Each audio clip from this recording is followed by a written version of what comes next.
For Articles 10 and 11, for the neighborhood housing plan, to amend the bylaw of the multifamily overlay district and the map change, I'd like to go back and talk about the Needham Housing Plan Working Group and the work the creation of that started in October of 2021 from recommendations of this group.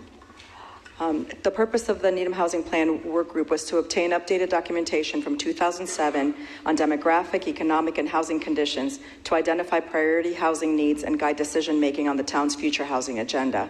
Key components of the project including a housing plan working group. Heidi Frail and I were the co-chairs. The planning board appointed representative of various local boards and committees, as well as at-large members of the community to oversee the preparation of the plan, including select board members, FinCom members, school committee, and others. Community outreach. The working group promoted the active engagement of local leaders, housing stakeholders, and residents throughout the following efforts. There was a public education and listening session on January of 2022, community housing workshop on March of 2022, community housing survey, dedicated web pages. For subgroups, the working group established subgroups of members that provided more in-depth analysis and recommendations into the strategies included in the housing plan. So subgroups included zoning, housing development, preservation, and capacity building. And then the final report was issued in December of 2022, approved by Select Board and Planning Board in January of 2023. Next. The Needham Housing Plan Goals and Guiding Principles. So to build a more diverse and welcoming community that includes residents of all ages, races, ethnicities, gender identification, sexual orientation, religion, abilities, and stages of life. Number 2, to be a community having broad socioeconomic diversity. Number 3, to be an engaged community that actively shapes the vision for its housing future that is sensitive to regional considerations. Number 4, to ensure that new housing is appropriate to its location and context. Number 5, to provide opportunity for different housing types of a broad range of size and price. And number 6, to enhance the vitality of our commercial areas to encourage walkability, commuting, shopping, services, socializing, and health. So the article overview for the neighborhood housing plan, and as we mentioned, the base plan is similar to the existing zoning plan, which includes minimum requirements for the MBTA communities plan. I do want to just go back really quickly. In May of 2009, Needham enacted zoning to implement the recommendations of the Needham Center plan for 3 zoning districts, namely Needham Center, Chestnut Street, and Garden Street. The purpose was to encourage at an appropriate scale density, mix of uses, and design the redevelopment and infill development of existing properties. Briefly, just the height and the density were increased in the Needham Center to a 3-story profile, immediately surrounding Town Hall, with the remainder of the district set at 4 stories. An FAR of 2.0 was set. As it relates to Chestnut Street, it was 4 stories with an FAR of 2. As it relates to Garden Street, it was 3 stories with an FAR of 1 for housing and 1.2 for mixed use. Under the overlay rules, only 1 project has been permitted under the overlay rules to date. The property is located at 50 Dedham Avenue, where a 3+1 story mixed-use building was approved, which includes 10 residential units, 1 affordable, and 2 first-floor retail units, each less than 800 square feet. And so the conclusion is that even with changes to the zoning that we currently have, we've been unable to create any housing. So the neighborhood housing plan was a scenario that increased dimensional standards and the number of units that can be built on a parcel of land as a way to encourage housing production and respond to the goals in Needham's housing plan. The scenario is intended to meet and thoughtfully exceed, not just exceed, but thoughtfully exceed per neighborhood the minimum compliance requirements of the MBTA Communities Act. So Article 10 amends Article 8 and inserts the dimensional standards of the neighborhood housing plan, and Article 11 is the map change. So I'm going to go look at the base compliance plan versus the neighborhood housing plan. So the acreage is 100 for the base compliance and 92 for the neighborhood. Unit capacity, 1870 for the base compliance plan. The neighborhood housing plan is 3296. Density, 18.6 in the base compliance plan. Neighborhood housing plan is 35.6. Percent in transit area, 93% in base and 92% in the neighborhood. So the next slide is the base compliance scenario and the neighborhood scenario next to each other, still going through the corridor, but I will mention what the major map changes were from the neighborhood to the neighborhood housing plan. We created 2 different overlay districts for industrial, Crescent and industrial hillside areas. We created 3 different overlay districts for Chestnut Street, Garden Street, Chestnut Street East, and Chestnut Street West. We reduced the size of apartment A1 overlay district covering St. Joe's Church. We reduced the size of the apartment A1 overlay district on North Highland Avenue. We added the apartment A1 overlay district at Denmark Lane and at Honeywell Street and Highland Avenue. The next slide is land use regulations that stay the same as the base compliant plan scenario. So site plan review criteria and authority of the planning board stays the same. 12.5% affordable housing requirement stays the same. Parking minimum at 1 space per dwelling unit stays the same. And the Avery Square business, 100 West Street, remains the same.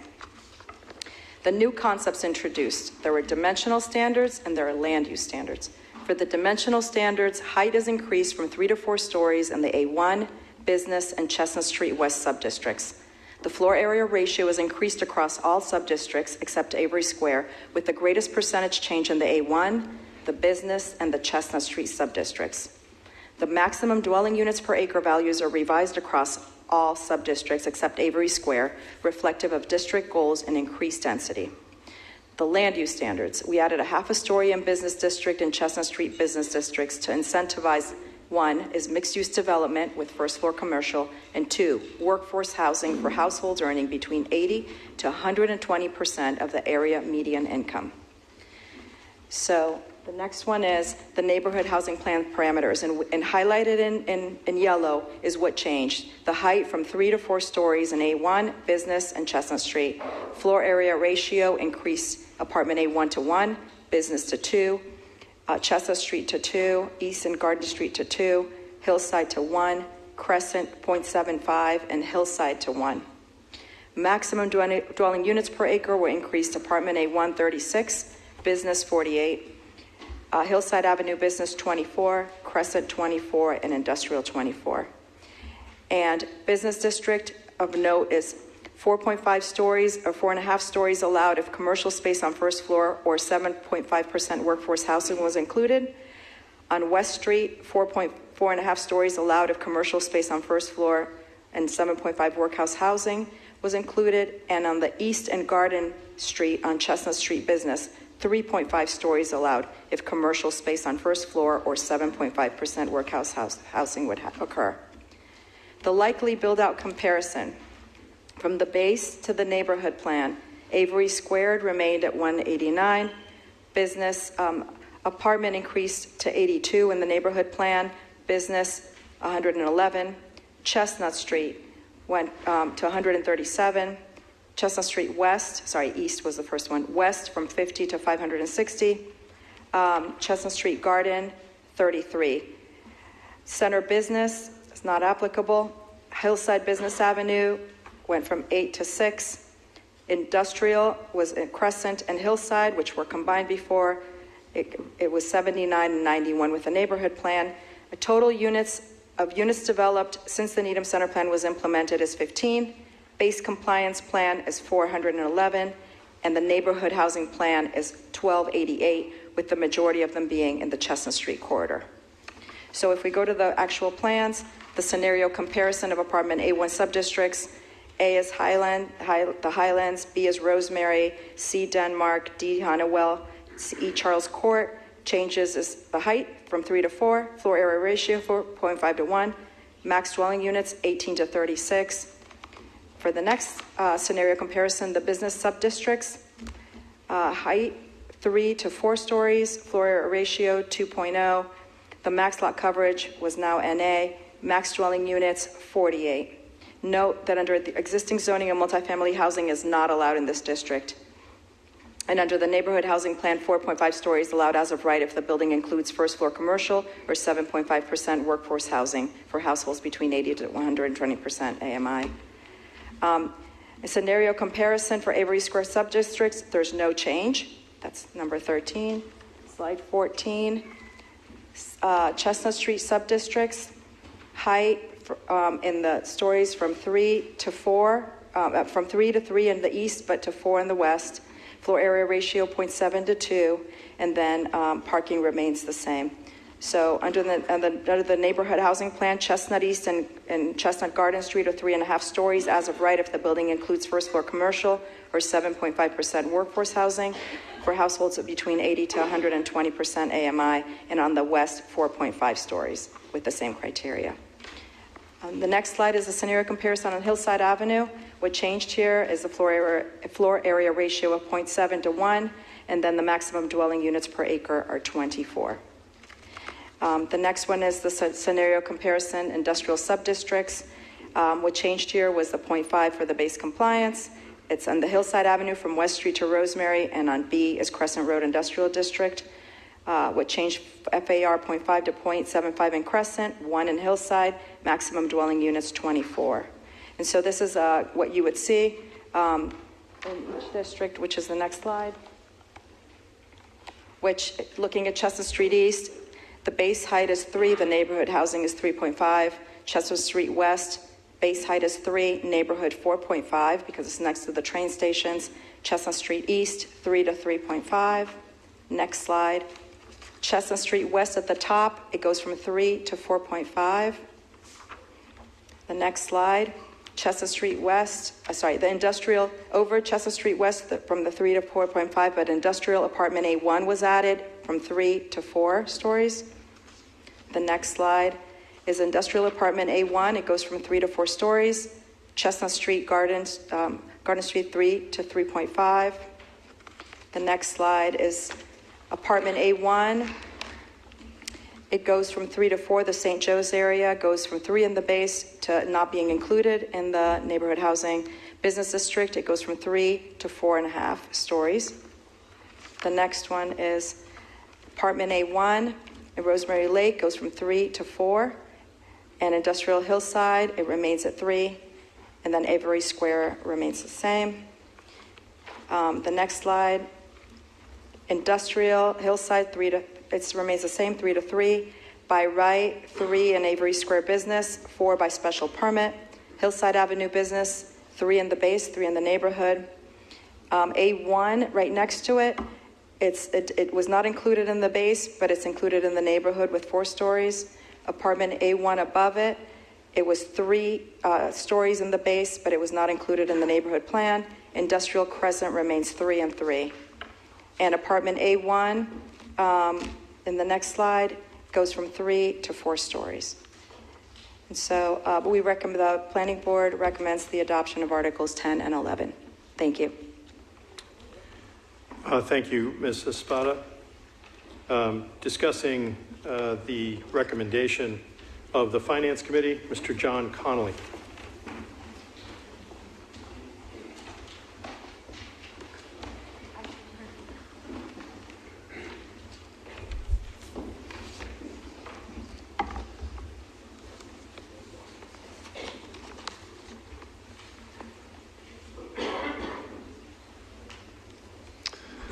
Thank you, Mr. Moderator, and good evening, fellow town meeting members.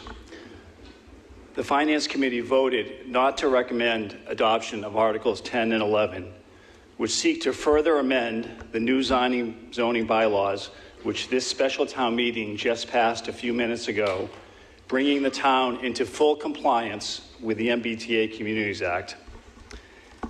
These articles substitute in their place bylaws which would allow for larger and more dense development of multifamily housing, in which has been called the Neighborhood Housing Plan. This larger and more dense development would be allowed as of right, which means that developers are not required to heed any conditions issued by the Planning Board beyond the standard zoning and dimensional bylaws. This means that the town will have to address any adverse financial impacts that a new by right development may cause. The town bears this financial burden and does not have any leverage over the developers. I wanted to share with you first, before I go into my remarks, the key concerns of the Finance Committee. And we've listed them up here, and I'll explain to you in more detail. They're summarized as follows. We believe that we should give time for the new base compliance plan to play out, that we should learn to walk before we try to run. We believe that significant increases in town residents and school population that we are not equipped to handle at present, the operating and capital costs which the full neighborhood plan would bring. We must view Articles 10 and 11 by what they allow, not by what is likely. In other words, we have to focus on the full build because that's what we're being asked to vote on. Fourth, the models used by the proponents do not show how well those models worked in the past on similar zoning change analyses. What if the assumptions used in any of the models are wrong? And finally, McKibben, the demographer who the town has used for many years, has not completed his work on the effects of the neighborhood housing plan on school enrollment. That needs to take place before any action should be taken on the neighborhood housing plan. As you heard from our previous presentation on Articles 8 and 9, the Finance Committee supported those articles, the base compliance plan, which was just passed by this town meeting. Passage of the base compliance plan brings us in compliance with the MBTA Communities Act. Passage of the base compliance plan will allow for the building by right of between 411 and 1,870 units of rental housing. With that number of units, it is projected that the town's population will increase from between 637 to 2,899 new residents, depending on whether a likely or a full build-out occurs. With that number of units, it is projected that the number of new students in our Needham Public Schools will increase from between 55 to 236 students, again, depending on whether a likely or a full build-out occurs. The Finance Committee believes that these significant increases that the base compliance plan will bring to the number of new multifamily units in our town, along with all the new residents and all the new students, are more than sufficient for our town to attempt to accommodate at this time, when our schools are full as they are, and when our town's infrastructure, our roads, our stormwater management, our sewer, our water, our traffic, and our town's services are as burdened as they are. In other words, we have more than enough on our hands in dealing with the many challenges that the passage of the base compliance plan will bring to us. As I said, we need to make sure that we can walk before we try to run. This is best demonstrated when you examine the projections for what the neighborhood housing plan will bring to our town. Those projections are captured in the slide behind me. As an overlay, and as you can see, between 2014 and this year, the town's population has increased by 6% from 30,250 residents in 2014 up to 32,117 residents today. Unlike some of our surrounding towns, we are growing as it is, even without implementing the MBTA Communities Act. As to the numbers, if Articles 10 and 11 were to be passed, the projections are, as you can see. If you follow the likely build model, the number of new multifamily units will be 1,288. The town's population will increase from between 1,996 to 3,864 new residents. And the number of new students in our Needham Public Schools will increase from between 164 to 234 students under the likely build. If you follow the full build model, the number of new multifamily units will be 3,296. The town's population will increase from between 5,109 to 9,888 new residents. And the number of new students in our Needham Public Schools will increase from between 164 to almost 600 students. We have been told that we should focus only on the likely build projections and that the full build projections are unlikely to occur. However, Articles 10 and 11 allow for the full build to occur. There are no guardrails in Articles 10 and 11. If any assumptions used in the modeling should change, such as interest rates going down, or construction costs leveling off, or federal or state government subsidies for the construction of multifamily housing being introduced, then the full bill projections could be reached, and much sooner than later. That should be very much front of mind when considering Articles 10 and 11. As a Finance Committee, we must view Articles 10 and 11 by what they allow, not by what is likely. If the proponents feel that the analysis should be based on what is likely, then Articles 10 and 11 should be revised to reflect the likely figures not something above that. But that is not what we have here. What we have here are zoning bylaws that allow the maximum build to occur as of right. The numbers on this slide are daunting, just standing on their own. But they become even more daunting when you consider them in the context of the town's current situation. Our schools are full. 66 more students entered the Needham schools this September than was expected when the FY25 school budget was passed by town meeting just in May. Class sizes are at or over the recommended guidelines at all of our schools.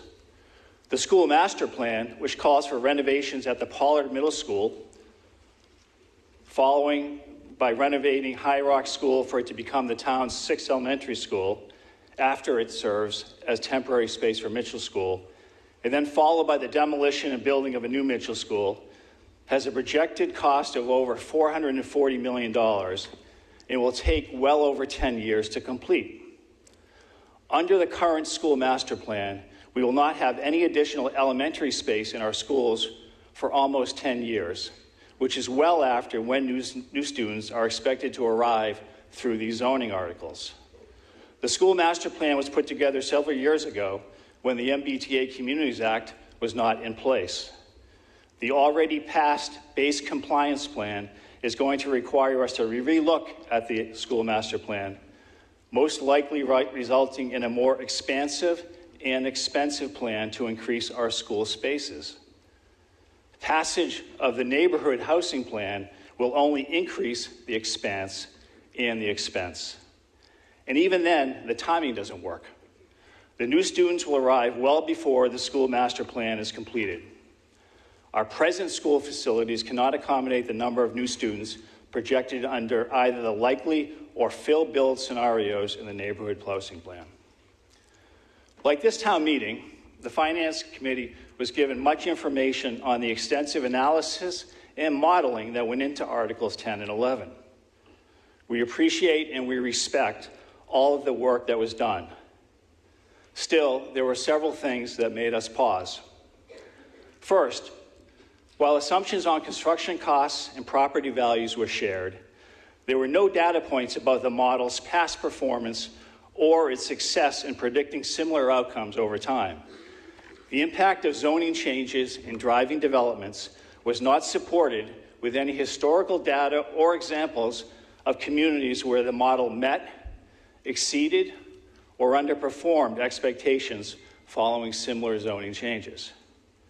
For us, it is a real problem that the models being used cannot demonstrate how well they worked, in other words, how they performed in the past on similar zoning change analyses. Second, while we appreciate that a fiscal impact analysis was performed by the proponents of Articles 10 and 11, that analysis was far from overwhelming in showing what tax benefits the town might net through passage of the neighborhood housing plan. Even then, the fiscal impact analysis did not take into consideration the benefits costs for the additional personnel that will be required in town hall and in our schools to accommodate the level of service required by a more rapidly growing resident and school population. In addition, the fiscal impact analysis did not take into account the capital costs to accommodate increased traffic in a more pedestrian-friendly streetscape that a fully developed Chestnut Street and Highland Avenue with 4-story apartment buildings would require. Those costs are estimated to be over $10 million, and they are not a part of the town's current capital improvement plan. Adding those costs to the town's capital improvement plan will either cause other projects on the plan to be crowded out or cause our debt to increase over our long-held debt management policies. Third, the town has used a stenographer, Bill McKibben, to do school enrollment projections for many years now. McKibben knows and understands our town, and he undertakes a detailed analysis looking at a number of factors such as birth rates, death rates, number of building permits issued each year, interest rates, number of new and planned developments, and the effects of new zoning. This stands in contrast to the work that has been done so far by the proponents of Articles 10 and 11. That work was not done by a school demographer, and that work, with respect to the schools and the demography of the schools, has no prior experience projecting school enrollment in our town. That is why it is critical that McKibben, who has the expertise and the experience with our town, study and provide his opinions on what effects the neighborhood housing plan will have on our school enrollment. However, McKibben has not yet opined on what the effects of the passage of the neighborhood housing plan will have on Needham Public School enrollment over the next 15 years. He is scheduled to deliver his opinion to the town in December. The Finance Committee believes that McKibben's updated work is absolutely critical to a full and complete understanding of what effect the neighborhood housing plan will have on the town's school population.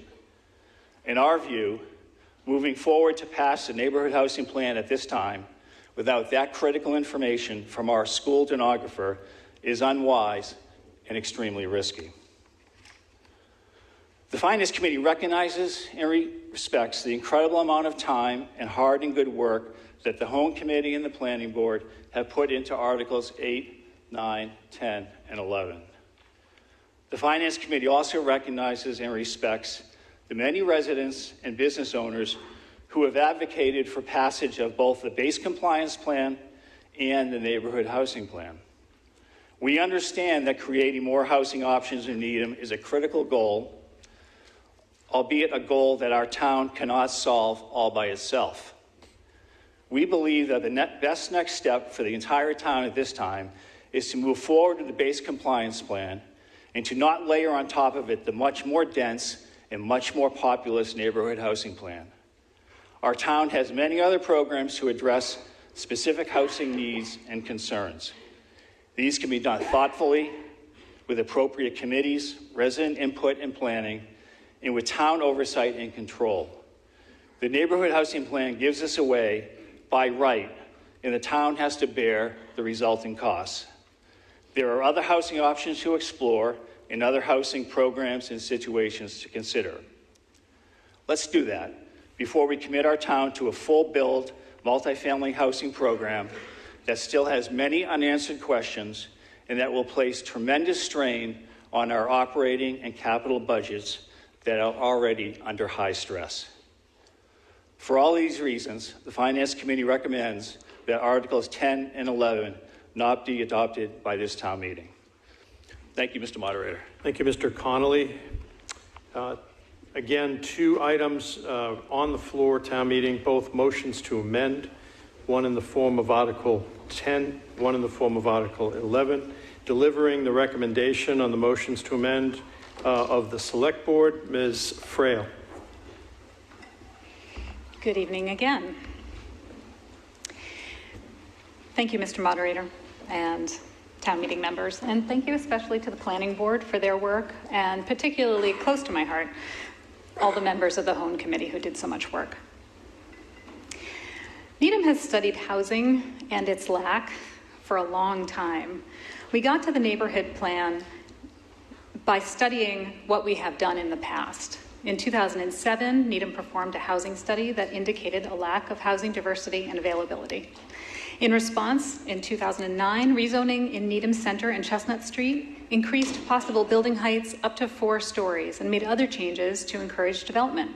In the years since, only one property, 50 Dedham Ave, has been developed under that new zoning. In 2021, prior to the passage of the MBTA Communities Law, the town undertook another study of Needham housing, and as in the previous study, deficiencies noted included a lack of housing diversity, lack of housing availability, and a great burden on Needham residents, meaning that many are spending a disproportionate amount of their income on housing. The neighborhood plan implements the priority recommendations of the housing plan. 1, comply with the MBTA Communities Law. Number 2, promote appropriate development opportunities. In 2021, the MBTA Communities Law was refined and passed, and Needham created the Housing Needham Advisory Committee, known as HONE, to plan Needham's implementation of the new law. The timing was fortuitous. Public discussion and understanding of the region's housing crisis, combined with a new town focus on Needham's own local housing shortage, drove interest in the possibilities for change and new development. Public engagement and participation in HONE's year-long process was unprecedented. The resulting plan was created for Needham by Needham residents. Next slide. Needham has an urgent and significant need for more housing today. Here are the reasons. Needham is aging. Since 2020, our 65 plus population has increased by 29%. By 2030, in just 6 years, almost a quarter, 25% of Needham residents will be seniors. Think of a quarter of Needham's population aging in their single-family homes. This may prevent our seniors from living active and social lives, and for sure, it will lock up our housing inventory. The Mass Taxpayers Foundation calls Massachusetts a challenging place to raise a family, citing the cost of housing and childcare and long commute times. The Boston Chamber of Commerce survey shows that 1 out of 4 residents aged 26 to 35 plan to leave Greater Boston because of the high cost of rent and difficulty in buying a home. This crisis is causing our young professionals to leave the area and to leave Needham. Those who stay face financial challenges, and the greatest risk is to our seniors. But we know we don't have to look outside of Needham to know that there is something serious going on, because we all know it's true from our own lives. We all have friends who rush to bid on a house and can't bid fast enough. We all have friends whose kids have left Needham for college and who now can't afford to return with their own children. Our older neighbors who are maybe tired of shoveling and steps, they want to stay in the community but have nowhere to move. Our divorced families who can't afford to run 2 households in Needham. Our aging parent who wants a home that is convenient and close to us, but where they can live independently and participate in community life. And we, the sandwich generations, who can't afford to spend all of our time racing between kids and parent care. We have friends who choose to rent to be in Needham. Our teachers, our nurses, are critical members of society who cannot afford to join our community. Consider, could you afford to move to Needham now if you hadn't purchased 10, 20, 30 years ago? I couldn't. Needham does not have enough housing, and we don't have enough housing choices to allow our residents to be healthy and socially thriving. When we consider the breadth of the need we face, we need to think about how we want to respond to it and what kind of community we choose to be. Next slide. Why is the neighborhood plan a good choice for Needham? Planning for Needham's implementation drew from our housing plans, from our yearly surveys, and our community goals. These are the select board goals that guide the work of town leadership. Among them, choosing to foster connections among neighbors, a thriving local economy that contributes to a growing local tax base and supports community programs and amenities, a broad spectrum of housing options, accessible and connected neighborhoods without relying solely on cars, an inclusive community that is safe. When we think about the future, we should refer these goals and ask these questions. What is our vision for Needham's future? Who do we want to be, and who do we want to include in our community? The base plan, next slide, please. The base plan complies with the word of the law. The neighborhood plan is compliant with the MBTA communities law in word and in spirit. It responds to the deficiencies found by the Needham Housing Plan. The neighborhood plan recognizes and addresses Needham's housing crisis with well-researched, data-driven solutions created with a lot of public input. The neighborhood plan preserves our existing neighborhoods, and it creates new neighborhoods defined by transit-oriented housing and walkable neighborhoods that support the economic health and vitality of Needham's local businesses and supports Needham's climate and social goals. The plan seeks to revitalize Needham's underutilized spine of industrial and business districts. Zoning changes implemented in 2009 failed to incentivize increased housing production. The changes in Article 10 and 11 are simply a natural next step based on Needham's housing studies completed in 2007 and 2021. A town's character is defined by its people and its community.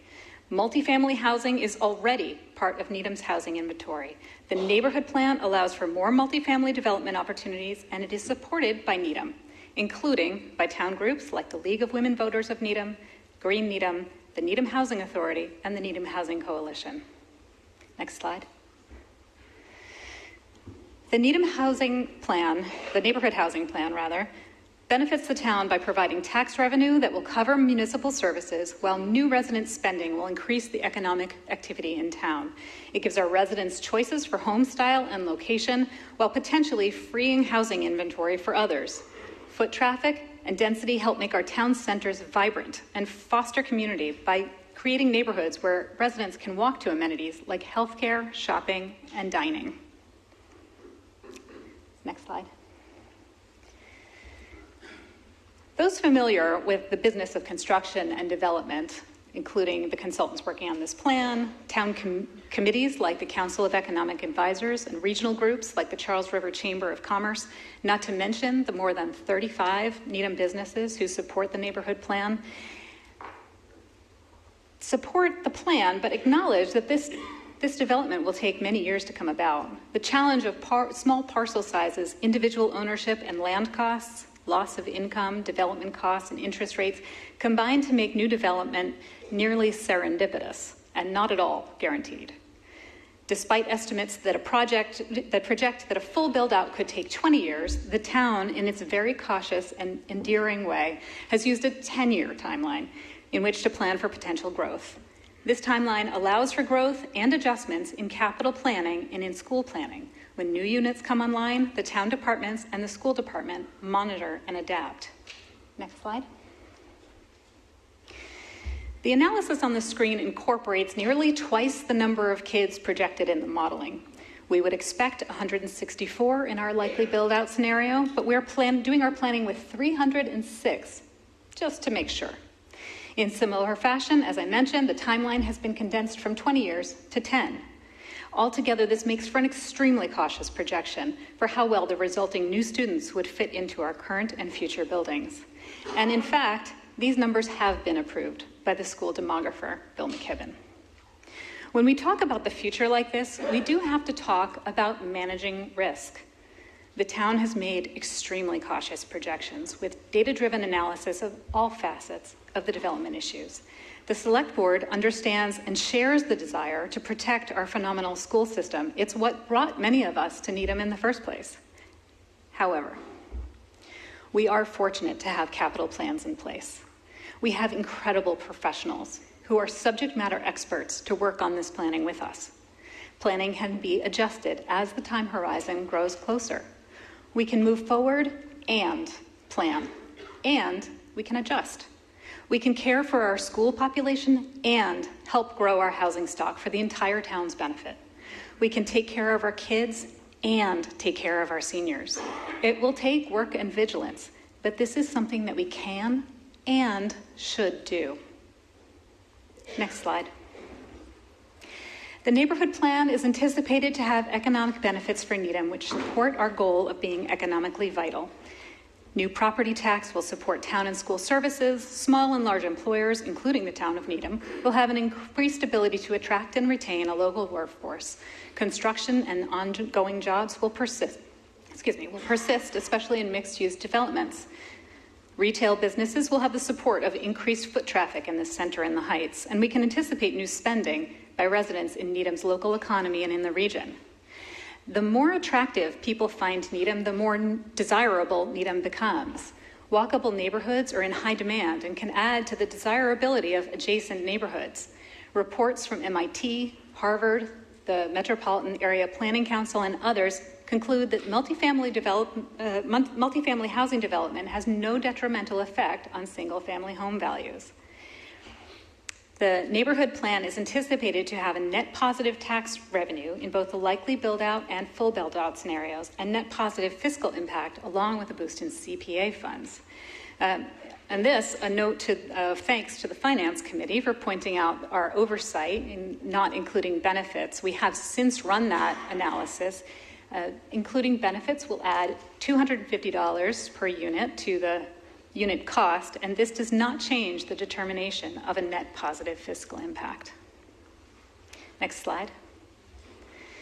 Transit-oriented housing is intended to reduce individual car use by encouraging the use of public transit and via reduced parking minimums. This supports Needham's goal of accessibility as the neighborhood plan increases walkability within new neighborhoods and along Needham's main routes.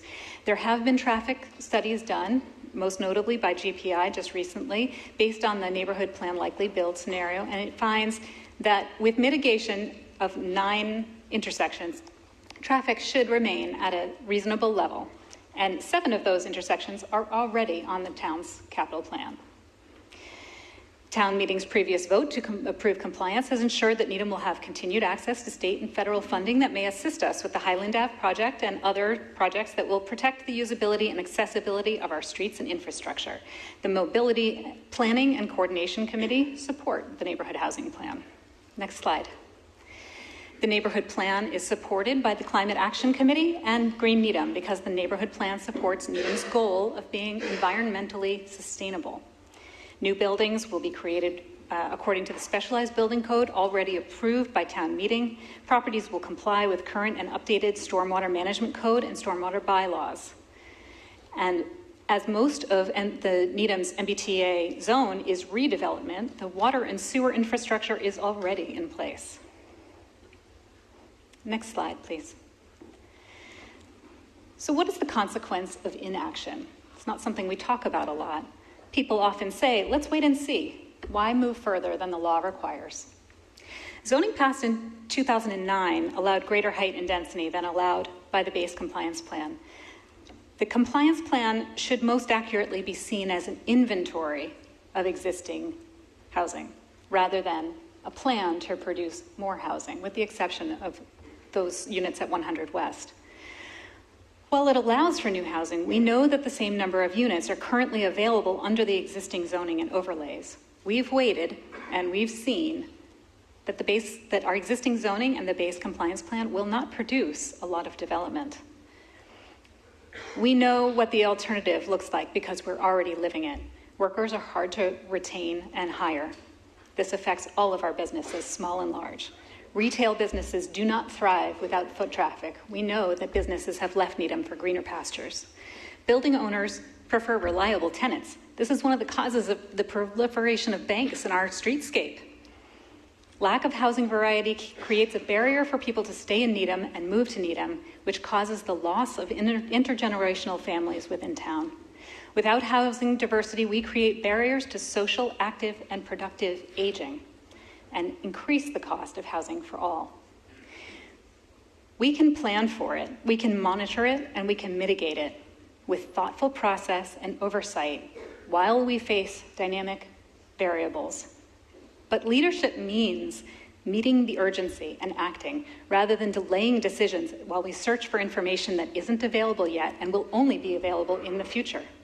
The challenge is to move forward, making thoughtful decisions based on the information we have while understanding that we might need to adjust.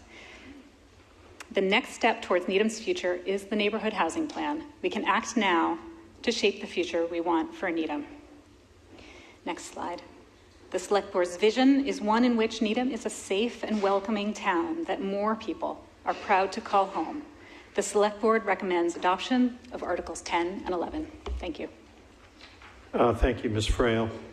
Ladies and gentlemen, I know you've been sitting for a long time, so I do not want to call a full recess because I'm afraid that would just take so much time.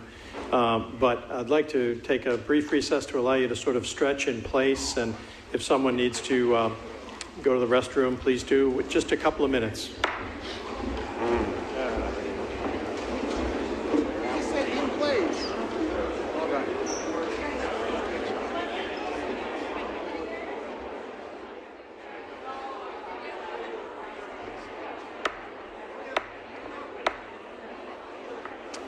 I call back to order from our brief recess the special town meeting.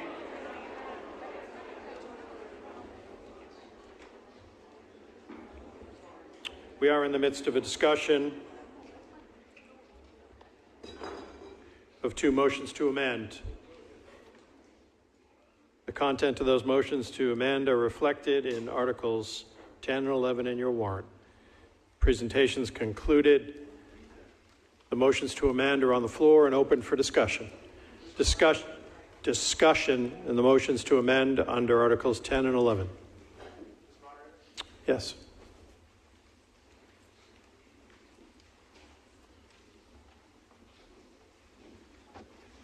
Good evening, Earhart Grave, Precinct D. I wanted to ask that representatives of the school committee or other representatives from the Needham Public Schools respond to some of the concerns raised by the Finance Committee, as well as the projections illustrated by the Select Board. Hearing about, what is your opinion on the demographic estimates? How do they factor into the master plan and potential revisions to that master plan? And your overall level of Excuse me, comfort. sir. You direct your comments to me, sorry. not to them. Okay. Thanks. Yeah, an overall level of comfort with the. I understand what you want. All right, Great, we'll see if there's someone who's willing to step forward and respond to the question. Thank you. Thank you. The member asked for a reaction to from the school committee on the proposals reflected in the base compliance, in the neighborhood housing plan. Is there, yes ma'am, come forward.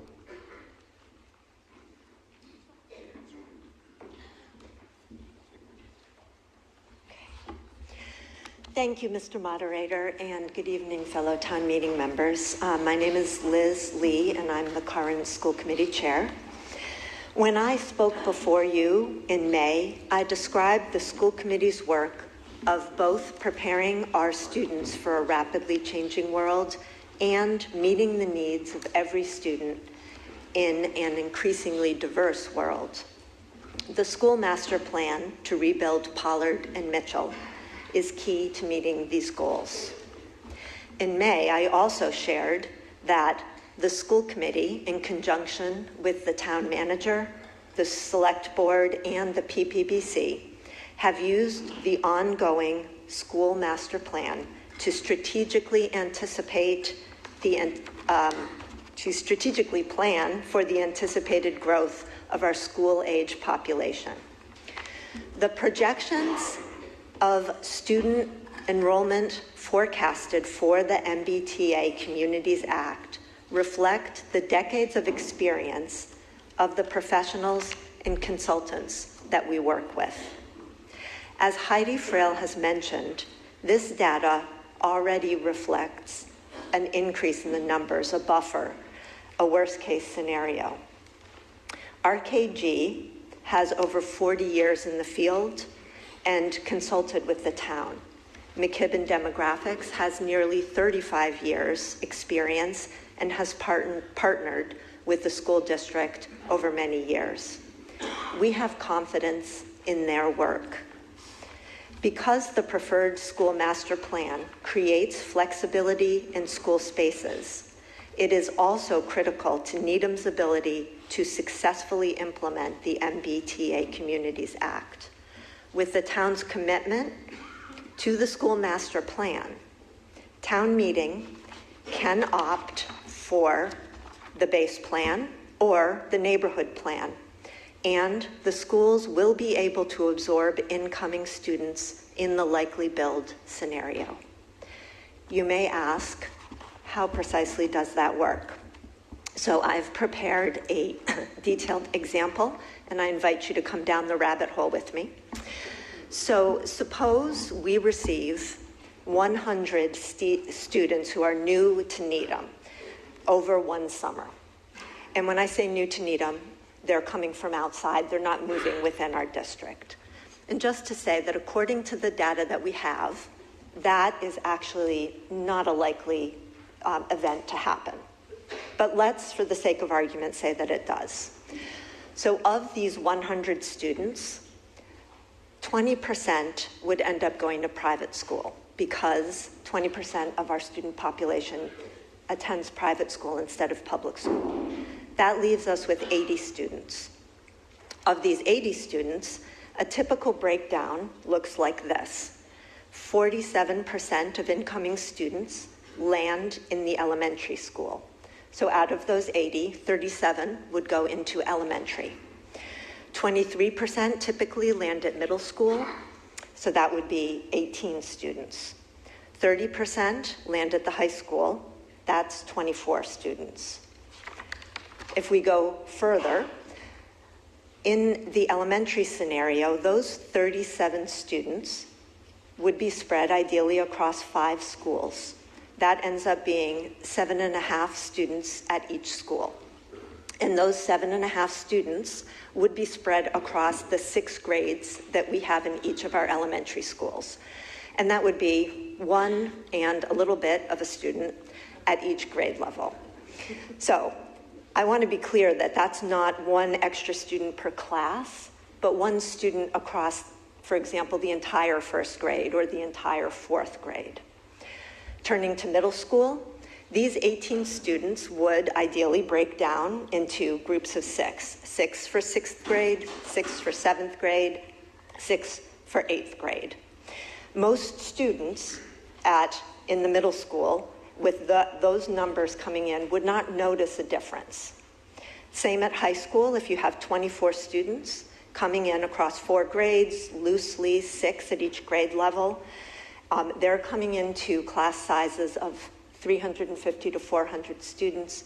Most students are not going to see an increase in class size or any sort of impact from those 100 students who came into our district over the course of 1 summer. And I'll stop there. I hope that I've answered the question.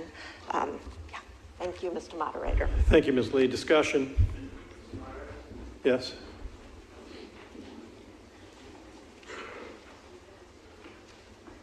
Jim Rudnick, Precinct J. We've heard a lot of information on the cost side, and we've heard that it's a net positive. I'm wondering if you have any additional information on the revenue side, like how much revenue impact would be from the expected versus the full build-out. Thank you. Sounds like a question for the proponents. Mrs. Spada, speaking on behalf of the Planning Board.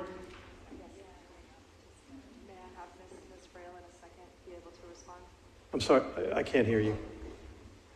Thank you, Mr. Moderator. May I have Ms. Frail respond to this question? Sure, Ms. Frail, to respond to the town meeting member's question.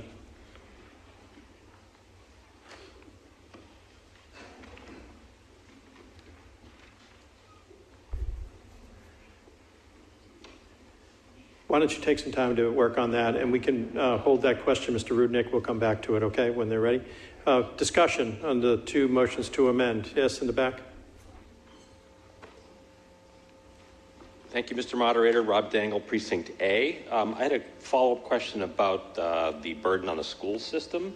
I take a little bit of an issue with the supposition that those folks that would be moving into these new housing units would be sending their kids to private school at such a large percentage, because if you look at the target audience for these new units, primarily renters, and I don't know many renters, especially those who would be at 80% of the AMI or the AGI, whatever the number is, would have the means to send their kids to private school. So I would imagine that number would be higher.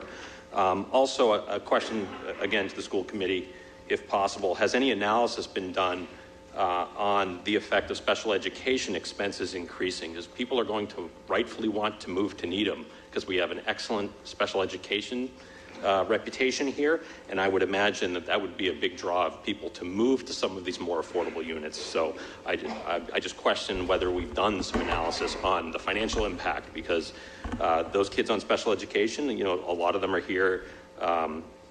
They potentially wouldn't get out of district placement, and a whole host of issues that, rightfully so, we need to address that with special education. Thank you. Thank you, Mr. Tangle. I think there was a question for the school committee. Ms. Lee, 2 questions. One was just a question about the percentage of private school students in these units, multifamily units, and the second had to do, has there been any analysis on special education costs as a result of this neighborhood housing plan? Ms. Lee, can you respond to the members' 2 questions?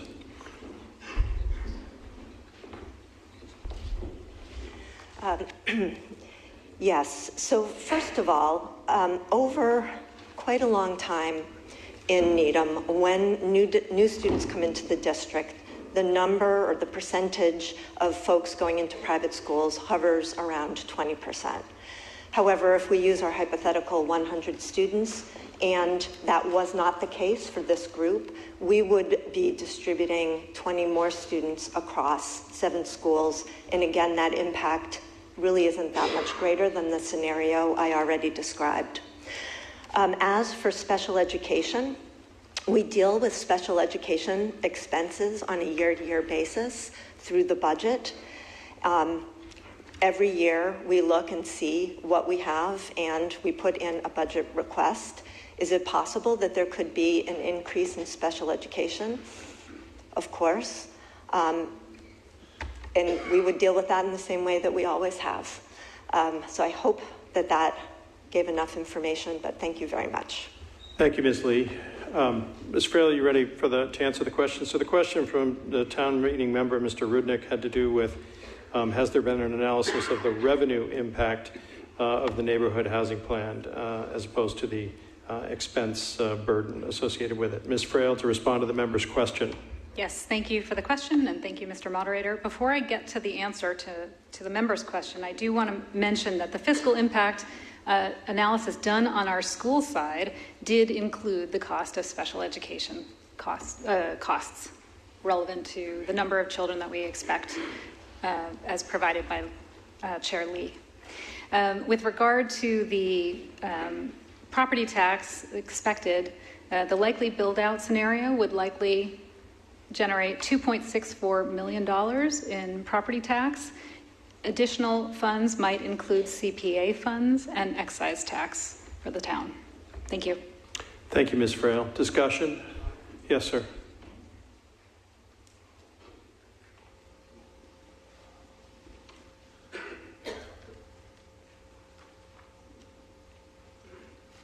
Wells Blanchard, Precinct C. I wanted to say a few words about our schools and our students in relation to the neighborhood plan. To start with, I wanted to share that I have devoted much of my life to social justice. I served 7 years as a teacher and a school principal at public schools for underserved populations. I share this because one can be passionate about social justice and can have differing opinions on the best way to bring social justice to our town. Next slide, please.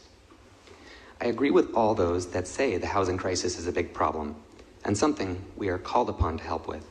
I supported the base plan, and I'm proud that our town has taken action. However, there are other things in our town that we are called upon to help with, and one of those is our children. Next slide, please. Needham has amazing schools. In 2023-24, we had 68% and 72% respectively of our students in ELA and math achieve either meeting or exceeding grade level expectations on the MCAS state test. However, we also had 32% and 28% of our students respectively below that level in ELA and math. We need to do whatever we can to help these vulnerable students, many of whom have IEPs, meet grade level expectations. It could have a major impact on their lives. This is also social justice. Next slide, please. At town meeting in May this year, we passed funding for a study to rebuild Pollard Middle School. When the school board got up to speak in favor of that article, they shared and spoke to the slide you see now. What this slide shows is that we have significant issues at our schools today. These are all issues that will be magnified by adding additional students to our schools. Next slide, please. For the sake of time, I'm going to focus on our elementary schools. The Hone Committee, in its analyses, stated our current elementary school capacity at 2,634 students and our proposed future school capacity at 2,854 students. Given the future school capacity won't be available for 14 years, let's come back for a moment to the current school capacity assumptions. Next slide, please. Based on the Needham School Department Master Plan, there were a range of capacities that represented smaller to larger class sizes. We heard about being able to absorb the new students, but what exactly does that mean for our class sizes? The Hone Committee used the number representing the largest possible class sizes. That number represents class sizes of 22 for K1, 2, and 3, and 24 for grades 4 and 5, which are the maximum based on the district guidelines. The red enrollment numbers on the right are from 2023-24, which are the latest official numbers. you can see that we are already close to the maximum class size level for our schools today. Next slide, please.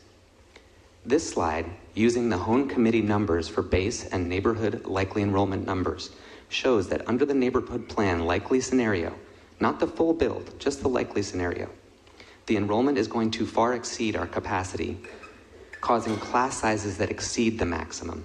Next slide, please.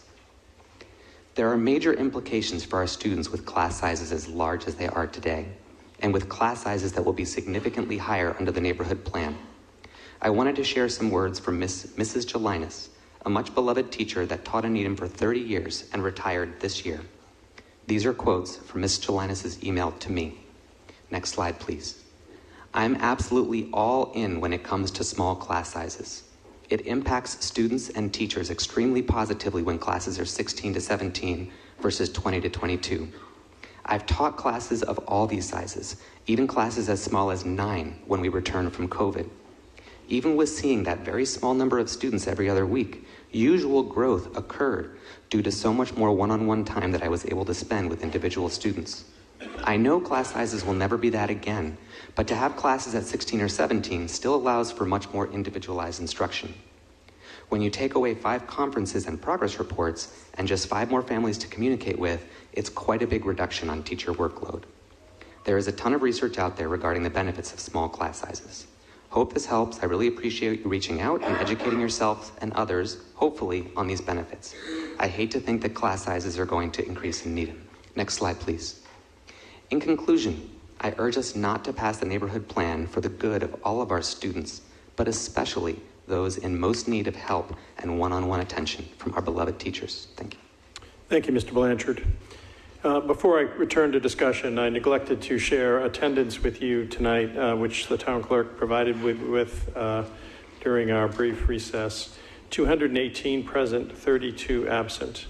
Also wanted to note the attendance of Representative Denise Garlick, who is here, and as always, we appreciate Representative Garlick.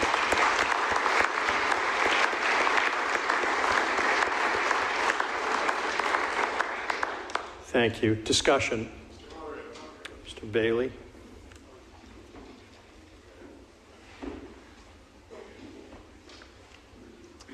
Thank you, Mr. Moderator. Eric Bailey, Precinct A.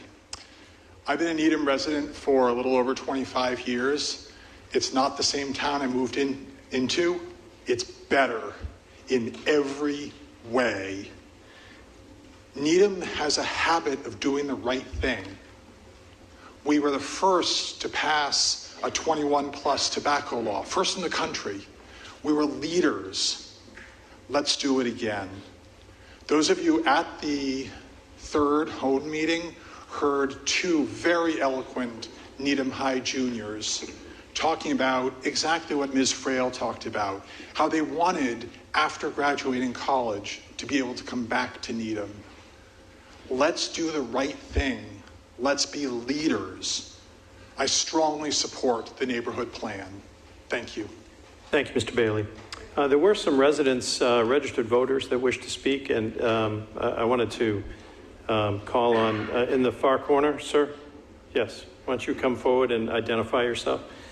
And I just want to remind all town meeting members to please raise your hand, say, Mr. Moderator, so I know you still have a desire to speak and or wish to speak. Yes, sir. Thank you. Thank you, Mr. Moderator. My name is John Rufo, and I live at 33 Emerson Place here in Needham. I've lived here for 25 years. My wife grew up in Needham, and it's interesting to follow up the comment that was just before, because I wanted to say 2 quick things. I know there's a lot of people who want to speak and a lot of good information tonight. One of them is that I've owned my own business for 13 years, and far and away, the main impediment to us growing the business was housing costs for prospective employees, candidates, and existing employees, along with transportation costs. And one of the things that's so great about the MBTA Communities Act is that it does combine those 2 issues and tries to pull together a kind of synthesized solution to working against pushing back on the housing crisis. The second point I wanted to make relative to education is I've got some really great news for you all, that my daughter, after going through Needham Public Schools and 5 years of art school, just became the art teacher at Mitchell.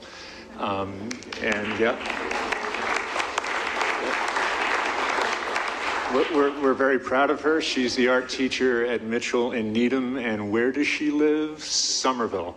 Now, I like Somerville. I worked there for many years. Actually, it's a great town, but it's a really good example of a kind of backwards system where she gets in my old CRV and drives up Route 2 and then down 128 to work every day in Needham. I'd love to turn that around, but I just want to say that the potential of the neighborhood housing plan to really step forward and, like the gentleman before me said, be a leader in providing housing options that have a much broader width to them is it's an opportunity I think we should act on. Those are the two things I wanted to say. Thank you. Sir, would you just spell your last name for the town clerk's records, please? It's RUFO.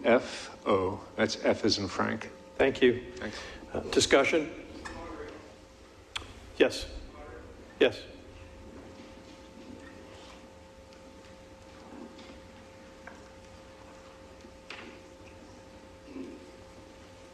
Thank you, Mr. Moderator, fellow town meeting members. Gary Ajamian, Precinct F. So I'm a fairly new town meeting member, and I took the role very seriously to represent not only my precinct, but to canvass those folks near me, canvass the entire precinct as best I can, and members of the community across Needham. And I would ask you, from what I'm hearing from them, overwhelmingly, I would ask you to listen to the experts on the Finance Committee and vote no on this neighborhood plan. Many have told me that in order to try to understand what our goal is here, first it was to comply with the law. And I believe we've done that. Maybe we've actually overcomplied. We've heard over and over about affordable housing. We just heard from a resident about the need for workforce housing. And, you know, we're all getting up there in age, and senior housing would be pretty attractive too. But there's nothing in reviewing these zoning pages, in all of this zoning, the way it's written, that will bring us affordable housing, workforce housing, or senior housing. We're in fact leaving it up to the developer. By right zoning, in fact, it really doesn't allow the town, the planning board, and the residents to weigh in on what the housing will be, to shape it. Recently over in Newton, they've turned down a plan, and then they accepted a plan. And the plan they accepted, according to Mayor Ruth Ann Fuller, they negotiated with that developer to get a lot of benefits, a lot of perks for the town. I think the town even received some cash. This would prevent us, the by right, from negotiating with developers. And we've always been able to do that in Needham. We've done a great job of adding housing. Those of us that saw the traffic plan could simply look at that traffic study and see all of the intersections that failed. One of them was talked about today by the 100 West Street. Those intersections are failing intersections, and unless we do overpasses on them, I don't know how you would solve that. We haven't really heard a thoughtful way of how to deal with that ever-increasing amount of traffic that actually we've created because we've been successful in fact, allowing developments in a thoughtful way. So the many residents that I've spoken to, and now there's a group that you may not have heard of called the Needham Residents for Thoughtful Zoning. There's many of those residents are speaking on a platform that doesn't have any censoring, it doesn't have any bias. It just allows them to put their comments in, their unvarnished comments of how they feel. And as we speak tonight, there are approximately close to 500 residents who are becoming aware of what's happening here. Many of them don't understand the rezoning. When it's explained to them, I'm hearing overwhelmingly that the residents are concerned. They, of course, want Needham to continue to be welcoming, and they do want to provide the housing that we're talking about, affordable workforce, senior senior housing as well. But they understand that there's nothing in the zoning that we are looking at tonight that will compel that. So I urge you all, on behalf of the residents, on behalf of being a representative of those residents, I urge you to vote no on this neighborhood plan. And Mr. Moderator, I have a question for you if you're willing to indulge us. Many residents have asked me to explain Section 13 of the town charter. You went through it briefly, but would you be willing to share that referendum process again? Because I'm hearing that's what residents are thinking about and they may want to do. Thank you. Yeah, thank you, Mr. Jamian. But no, that's not a matter within town meeting, so I'm not going to discuss that. The town charter speaks for itself and spells out a referendum process, and as you know, it's a 20-day process. That's why nothing that is done at town meeting is final until the expiration of 20 days following the close of town meeting. But I think the charter speaks for itself. Discussion, Mr. Resident of the town, Mr. Linehan. Thank you, Mr. Moderator. I have one quick question, whether or not... Just you have to identify, I know you, but... I'm sorry, I'm Bill Linehan, Precinct F. Has any calculation been made to determine what the market rates will be for the units that are being created, other than the mandated affordable units? And kind of as a follow-up to that, I suspect they will be high, and I have a problem with the thought that a single-car family is going to be able to afford any of them. If anyone would like to comment. Sure. Thank you very much. I'll direct your question to the proponents. Ms. Espada, speaking on behalf of the proponents, the planning board. To respond to the member's question about the anticipated market rates of units other than the affordable units.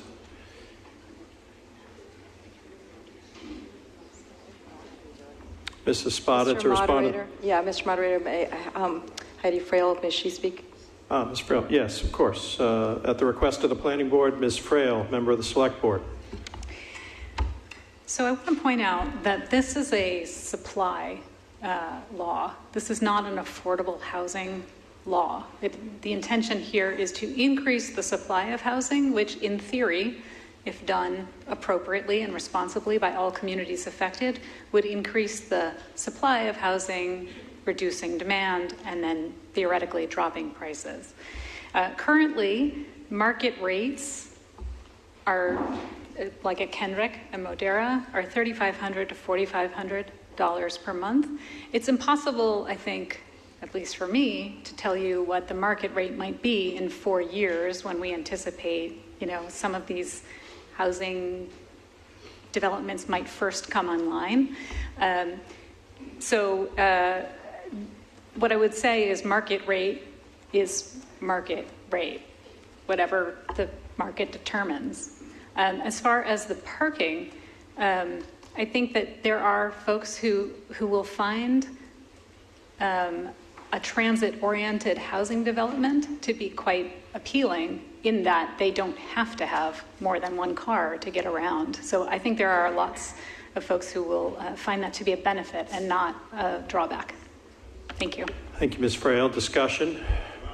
Yes, in the back here. Yes. Yes, ma'am.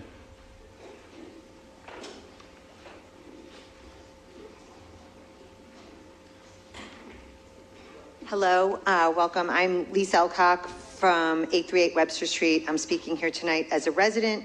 I have two perspectives to share with you. One, for over 30 years, I've worked with the local businesses selling advertising for the local chain of newspapers first, and secondly, in my role as the Needham liaison for your local chamber. And since I walked into a small business all those years ago, they talked to me about their concerns of more foot traffic and did I know anyone that wanted to work at their store or their business. That has not changed under the current zoning, even by any of the things that have been put in place to help businesses. It's not happening fast enough for these businesses. And I, for one, worry. I live in walking distance to Needham Center. If I want to get my steps in, I'll go all the way to Trader Joe's and the Sudbury Farm Business District. And you've all seen the changes. And these businesses cannot wait for us to walk. We've been walking for 30 years. The comp plan, the base plan, will not afford them the luxury of waiting around for us to see if that plan will work before we add additional housing units. Keep in mind, the zoning will allow for smaller units. We're not talking about huge families moving in. We're talking about a transit-oriented housing plan, hopefully with people with one car who will then use the transit whenever possible. That's kind of my feeling about what I've heard from the business community directly in my role in those two positions. The other perspective I'd like to share with you all is this past weekend I spent with 15 Needham moms who collectively have raised 51 children in this town. Many of them are in their 20s. And I, for one, hope that one of my 3 boys will come back at some point to live in this area. I need the neighborhood plan to pass tonight so that in 5 or 10 years, when they're ready to come back, either on their own, as a young couple with a baby, with multiple children, they will have the ability to not only afford to live in Needham, but to have housing choices. And on the other side of the coin, I'd like to, of a parent of a certain age, I'd like to be able to, in 10 years, to have things on the books that might allow me to stay in town. Even if my children might not return, maybe they're in the area, and I love Needham, and I really want to stay here. So in wrapping this up, I would, on behalf of the businesses, our kids, ourselves, I urge you to vote for the neighborhood plan. I don't want it to be a case of looking back and going, we could have, should have done this then, because we need it now. So thank you all for your help, for your work on this, and for your thoughtful consideration of making this happen. Thank you, ma'am. Discussion. Yes, Ms. Bauer? Allie Blower. Blower. Just to correct. Sorry. I'm so sorry. Precinct D, no problem. I want to start by thanking everyone here for all the hard work. I have watched your 3-hour meetings, every single one of them on HONE. And I commend you for that energy. And I also thank many people in this room who have listened to me and answered my questions and indulged me for many hours in thinking about this plan. One of the very first questions I asked when I came to the community meeting here was, what happens to all our businesses? If we rezone all of these districts to residential by right, how do we maintain commercial space in Needham? Unfortunately, I still don't really have a good answer to that. On Chestnut Street and Highland Business District, those 2 spaces represent the same amount of retail and restaurant space that we have in all of Center Business District, according to a Needham land use study. The neighborhood plan proposes to rezone that land for residential only by right with pretty aggressive dimensionals. To be clear, we have never allowed these types of dimensionals by right in these areas without a commercial component, and some not at all. Some of you will say, I like the neighborhood plan because it has a mixed use incentive. We're trying to get this to happen. Well, let's talk about that incentive. If a developer wants to build residential only on Chestnut Street West or Highland, they can build up to 4 stories, up to 50 feet, and at a 2.0 FAR. That means on a 20,000 square foot lot, the building can be up to 40,000 square feet. By the model estimation of the state, that's 40 units. If we want to add mixed use there, what do you get? 5 feet. How is that creating an incentive in a market where the cost to build out retail space far exceeds residential, where commercial and retail leasing is far less stable? How is a developer making a choice to provide Needham the business space it needs out of the goodness of their heart? I've spoken with developers and commercial leasing specialists in this area, and they told me this is not an incentive. The market opportunity right now is to convert commercial space to residential. Do we really think developers are going to make a choice to do something different instead of protecting their pockets and their investors? Let's look at Lexington, for example. They expected 400 to 800 units when they put their zoning in place last year. To date, they have 960 units approved or planned for, with new applications coming in every couple of weeks, according to their planning department. They have seen a majority of their properties go from primarily commercial, or the plans for these, to primarily residential.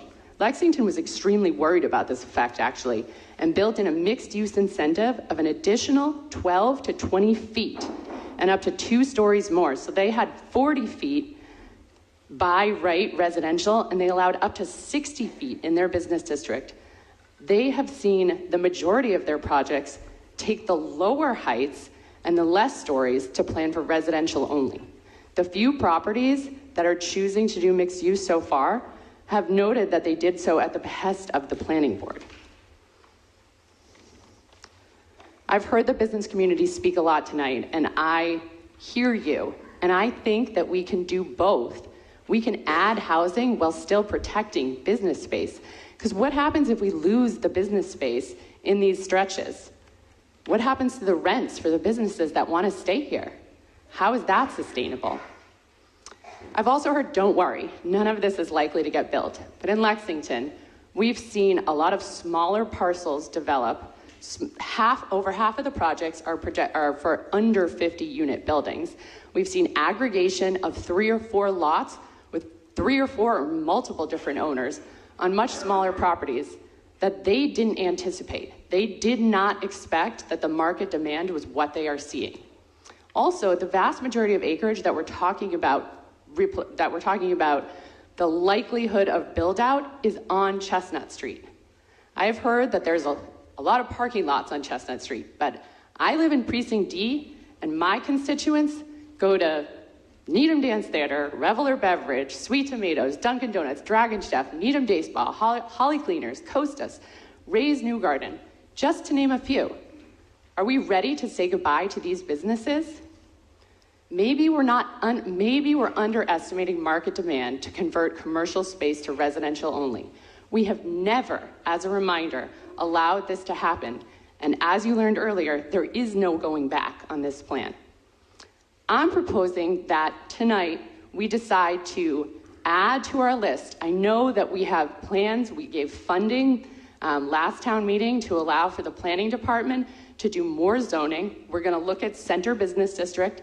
I would like to see us look at Center Business District with Business District Highland, with Chestnut Street, and let's look at an overlay district that encourages mixed use, has at least a requirement, whether it's 50%, 75% of the frontage on Chestnut Street and Highland Ave, that we can preserve that space for businesses while still adding density. The work does not have to end tonight. We can build on the work that's already been done, and we can make sure the zoning that we pass creates that vibrant, walkable community that so many people are desiring, that makes sense for the young people, the workforce, all the people that we're talking about trying to attract to this town. Let's make sure our zoning is actually going to allow for that. I've heard from people that there's a risk to us not passing this tonight, that we're not going to do it, and I believe differently. This body here cares about housing, but we should be doing it right. I promise you, I will work with you guys. I have done so much research on this. I know you guys have put a lot of work into it, but I think we can do better, and I think we can really zone for what we want to see and make sure that that happens instead of putting it in the hands of the developers. Thank you, Ms. Blauer. Discussion? Yes, in the back row.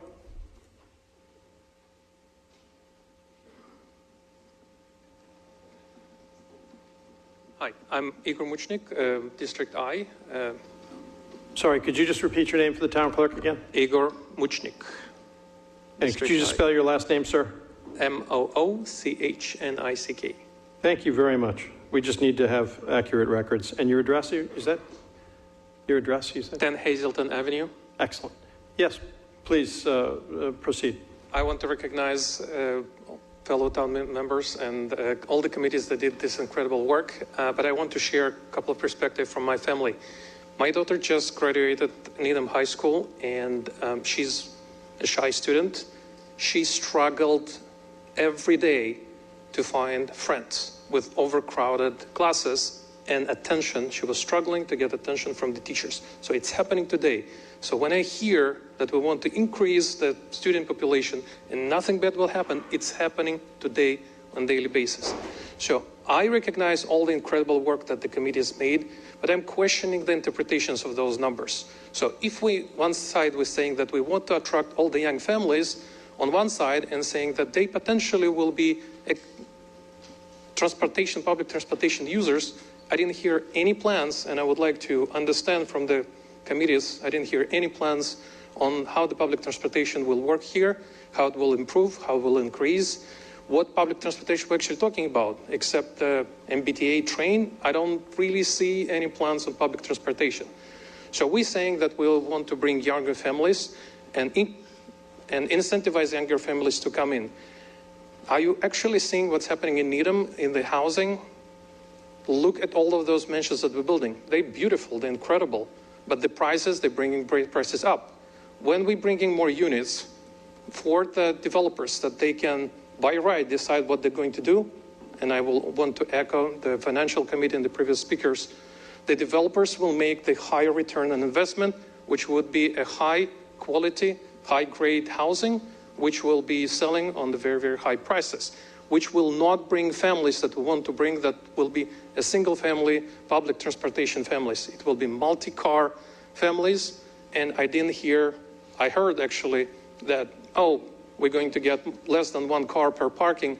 I question that interpretation because even today, I struggle to find parking on the Highland Avenue if I want to come to the local business. I have to walk. I like to walk, don't get me wrong.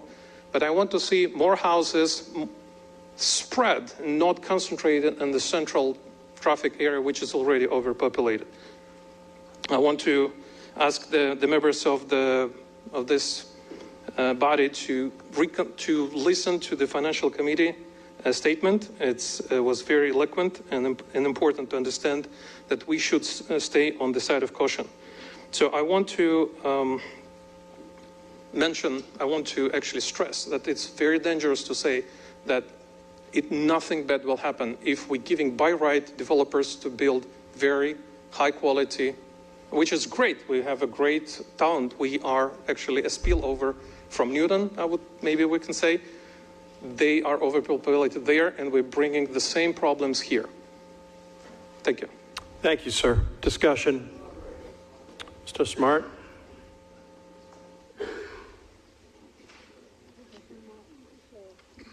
Bob Smart, Precinct G. For those of you who don't know me, I was a member of the planning board for 10 years, and I've done a lot of zoning work in town since then. So I'm familiar with what's been going on here for quite some time. And I've heard the expression of right multiple times on the floor. I think it's a bit of a misnomer, quite honestly. What of right means to me is all you have to do is put together your plans and go get a building permit. That's not what's proposed here. What's proposed is of right, subject to site plan review, a very different animal entirely, which involves a public hearing for any project that's going to be proposed. A couple of things to point out about site plan review. First of all, there's a great deal of documentation that is required to be submitted with a site plan review application having to do with traffic and drainage and pedestrian safety and effect on whether or not your water and your sewer utilities are going to be adequate on site. So you're going to provide all this information. In addition, the planning board then has, under this zoning, they have review standards. And the review standards are substantial. All the significant issues that are associated with development are in these standards. When the planning board does site plan review, It looks at, compliance with density and dimensional requirements, open space, emergency vehicle access, landscaping, stormwater management, water quality, adequacy of water, sewer, and utility services, lighting, and pedestrian and vehicular traffic and safety. So I believe that the zoning adequately protects town interests, and that a developer coming into town, or that's already local, is not going to just have carte blanche to do whatever he or she wants to do. An additional point, as a planning board member and being involved since then, I've seen the efforts that the town has made to encourage multifamily housing in town. We created overlay districts on Chestnut Street, in the downtown, Garden Street, mixed use 128 across on the other side of 128. The Highland Commercial District, we have allowed, by special permit, multifamily, and it just hasn't happened. It's pitiful how little multifamily housing we've created. The big projects in town that have been approved were approved under 40B. They were not approved under our basic zoning. I guess as I look at our own experience, I believe that it's highly unlikely that we're going to get anything close to what the consultant, with all due respect, is saying is likely to happen. I think the development is going to be substantially less, and it's going to take place over a much longer period of time. Mr. Moderator, if I may, I would like to ask you to ask all that we've got 3 town boards up here. I'd ask that you ask each of them what the vote was on supporting or not supporting the neighborhood plan. The planning board, select board, and the finance committee. Thank you. Thanks, Mr. Smart. I'm not going to do that. I mean, I think each board has stated its position, whether they're in favor or against the actual vote or the composition of the vote is of no relevance. A board is either for or against discussion. Yes, sir, in the back. Thank you, Mr. Moderator. Jerry Rovner, Precinct B. Well, I actually didn't call you Mr. Rovner, but it was a nice warm-up. It's the gentleman in the back. That's gentleman in the back. Thank you. This is Tim Hegarty from Precinct F. I think I'm very impressed with all the technical information we've received from the various sources tonight and respect all the work that's gone into it. And I'm just not smart enough to really make a judgment on all of these variables. So it leads me to suggest that the smart thing to do is adopt the base plan, and if a couple of years from now we don't think that's doing what we wanted to do, we come back and adopt a bigger plan. I think that's the smart thing to do with so much mixed information and so many unknowns. That's my recommendation. Thank you. Thank you, Mr. Hegarty. Mr. Rovner. Thank you, Mr. Moderator. You realize you recognized yourself. That's never been done before. It's a new trend you might be starting. Well, I have a question for the proponents of the plan, and I'd like to know how long it would take for the full build-out in the neighborhood plan. And the second comment I have is that the birth rate, according to Health and Human Services, is currently 1.2. It's the lowest birth rate since the Second World War. And I'm wondering if the proponents have taken that into consideration to answer some of the questions raised tonight about overcrowding in the schools. Thank you. Thank you, Mr. Rovner. 2 questions for the proponents, the planning board. One is how long do the proponents estimate the full build-out will take? And has the birth rate that Mr. Rovner mentioned been taken into consideration in assessing the impact on the schools? Mrs. Spad?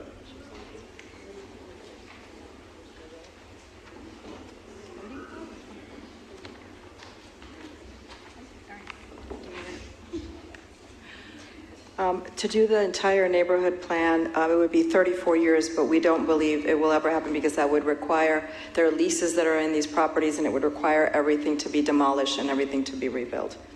Thank you. And Ms. Spada, there was a second question about the birth rate and whether that has been taken into consideration in assessing the impact of the schools. Yes, Mr. Moderator, the demographer and town meeting, the demographer took it into account. Okay, thank you very much. Discussion. Ms. Clark.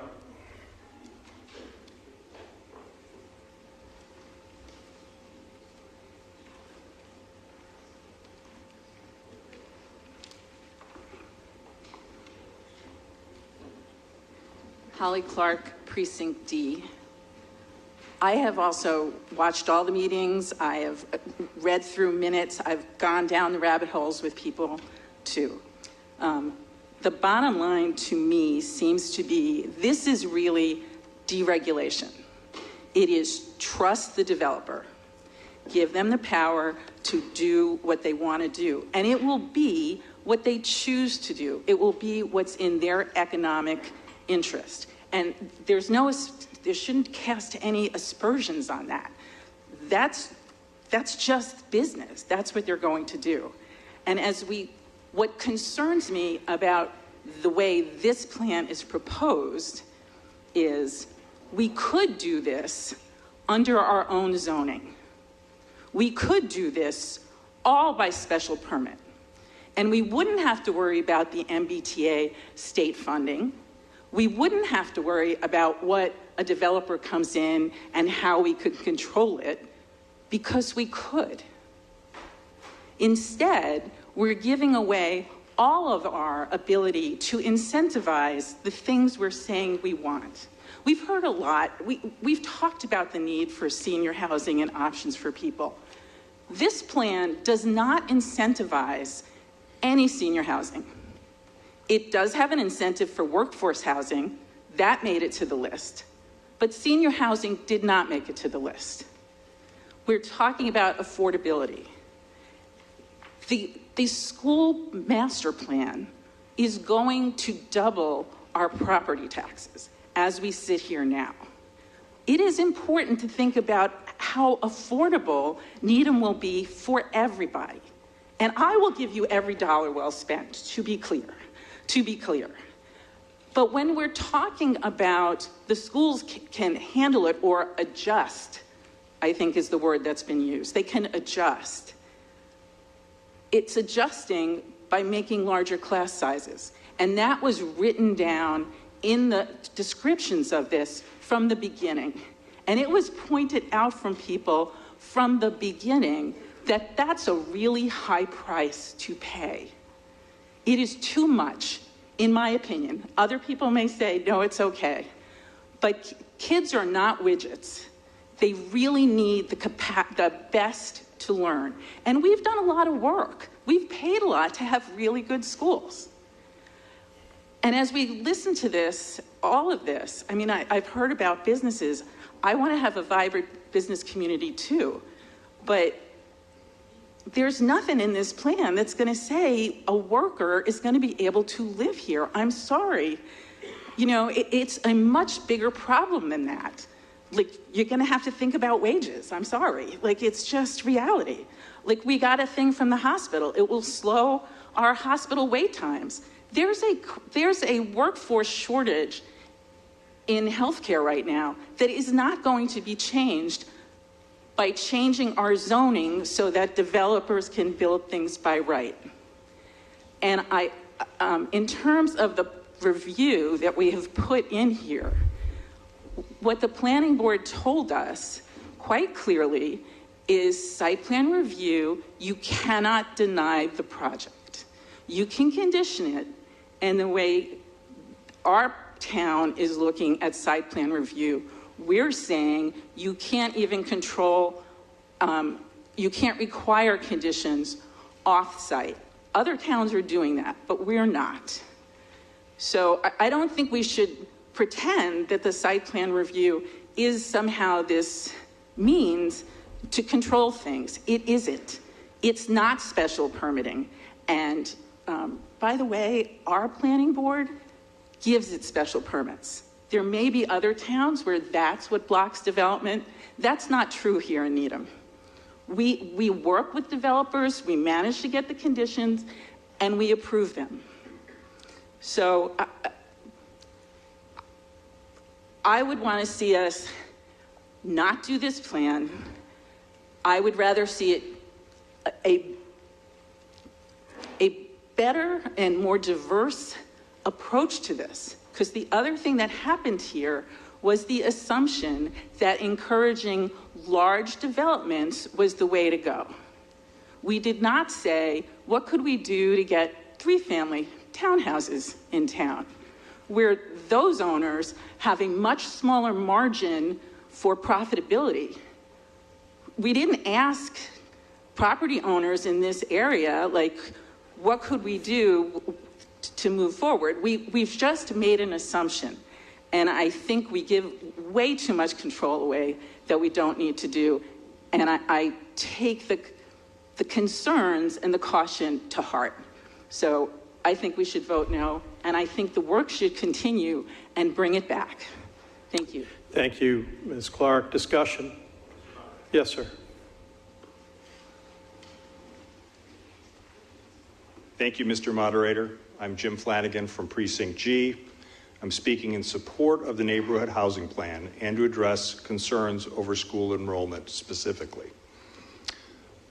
I understand that according to the most recent McGibbon study in December of last year, the full study, enrollment growth is expected to flatten over the next 10 years with a total increase of 1.6% over that entire period.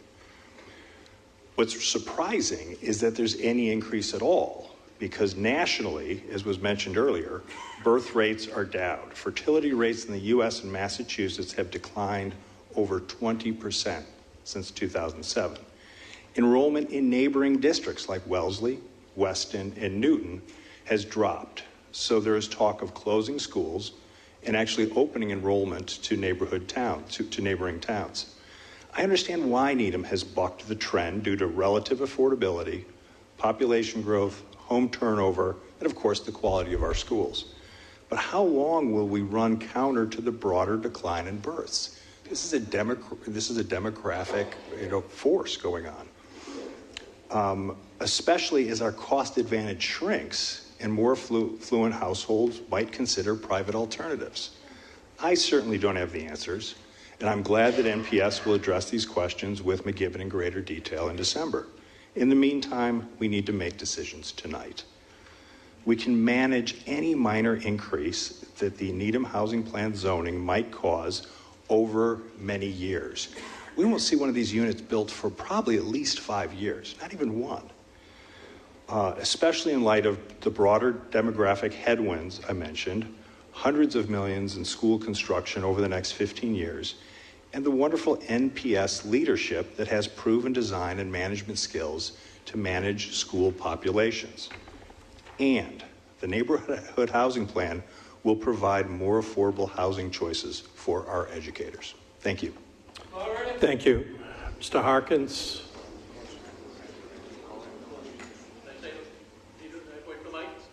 What's that? Well, what makes you different that you don't have to go to the mic? You got to go to the mic. You have to go to the mic, Mr. Harkins, because it's television, my friend. We're broadcasting. I'm sorry. There's no special exceptions for you, Mr. Harkins.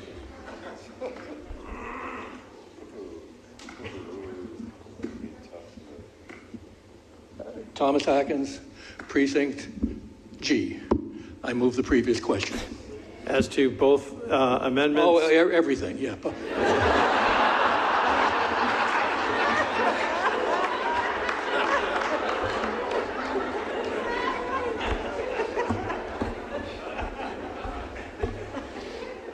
Okay, Mr. Harkins moves the previous question, which is not debatable and requires a 2/3 vote for passage.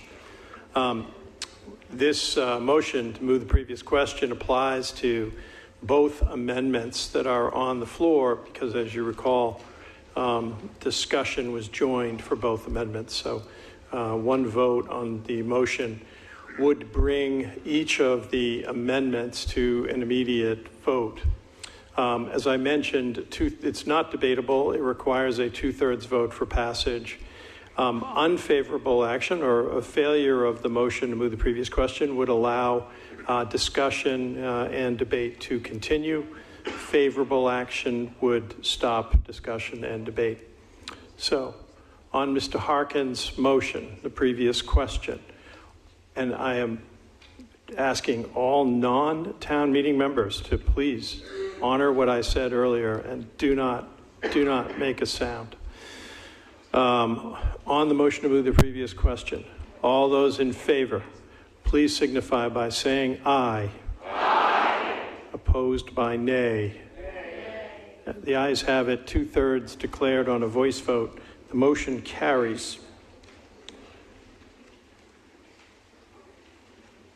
Now I'm going to restate this so everyone understands what is.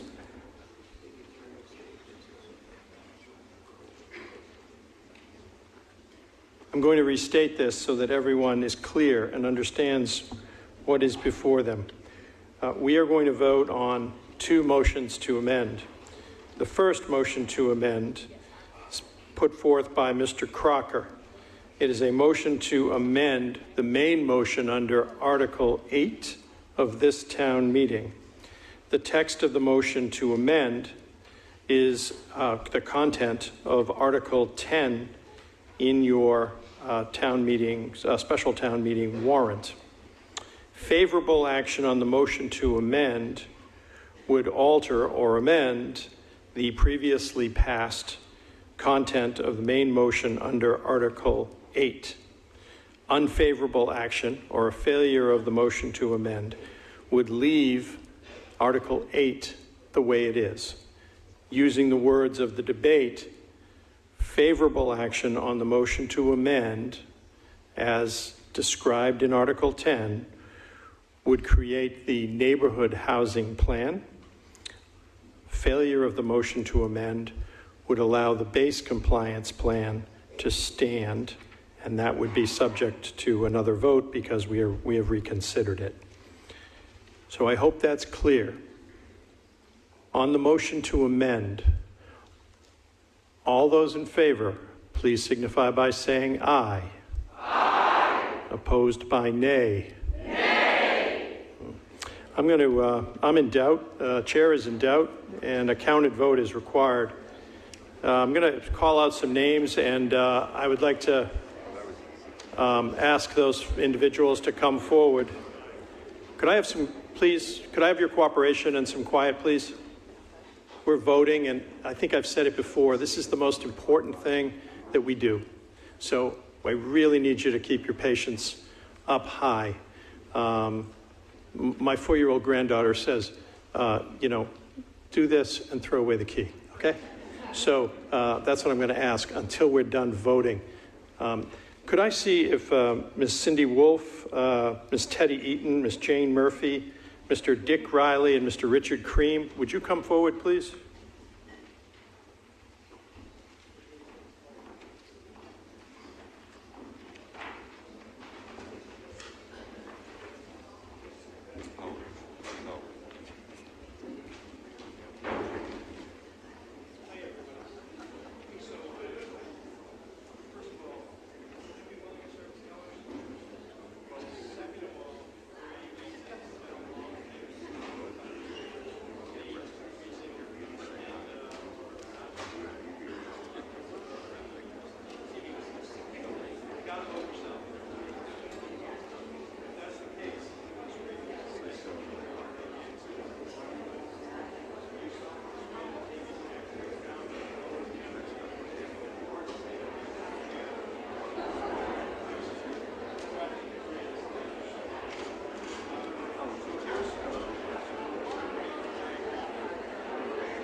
Okay, ladies and gentlemen.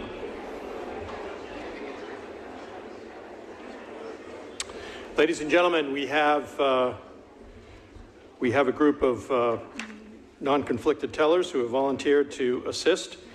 They are in position. I must repeat what I said earlier. Town meeting members sit in the first 11 rows of the hall. If you are a town meeting member and you are not seated in the first 11 rows of the hall, that means there are 2 rows in the back for non-town meeting members. If you are seated in the last 2 rows of this floor, you cannot vote. If you're a town meeting member and seated in the last 2 rows here, we will not count your vote. You must be in the first 11 rows. Okay, fair enough? I'm going to give people a chance to move if they have to move. Mr. Jake says it looks adequate. So we'll move forward on that basis. We are voting on a motion to amend, Mr. Crocker's motion to amend, the subject or the substance of which is stated in Article 10. It would amend the main motion under Article 8, creating the so-called neighborhood housing plan, and it requires a majority for passage. So on that motion to amend, all those in favor, please signify by raising your hand.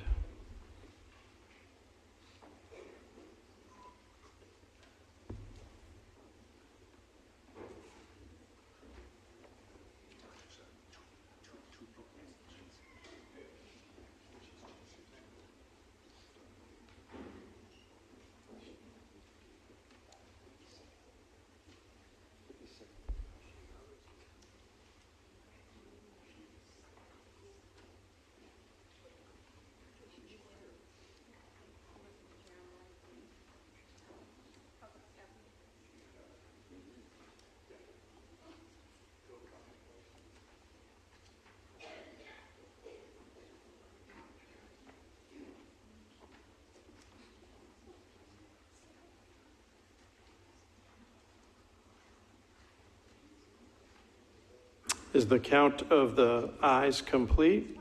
You may put your hands down, ladies and gentlemen. Thank you. On the motion to amend, all those opposed, please signify by raising your hand.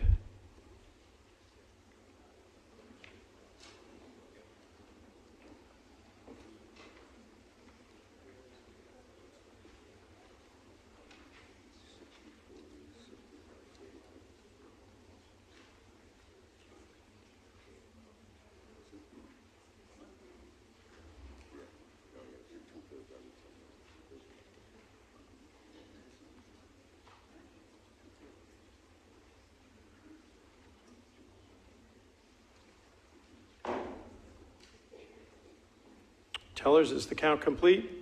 Very well, you may put your hands down. And I'm ready for the report. Ms. Wolf, the ayes, please. 28. I'm sorry, could you say that again? 28. 28. And the nays? 15. Mrs. Eaton, the ayes, please. 10. And the nays? 6. Ms. Murphy, the ayes, please. 29. And the nays? 25. Mr. Riley, the ayes, please. 29. And the nays? 10. Mr. Cream, the ayes, please. 22. And the nays? 34.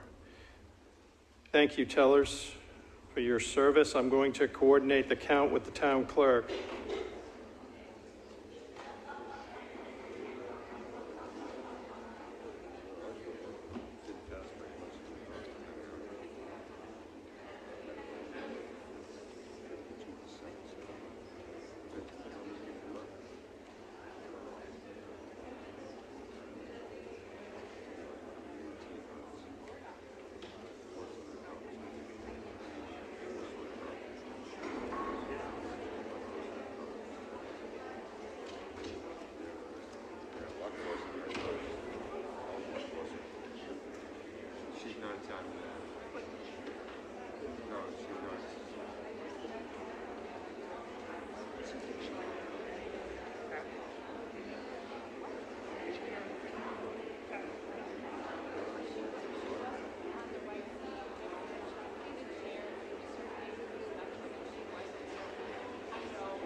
Ladies and gentlemen,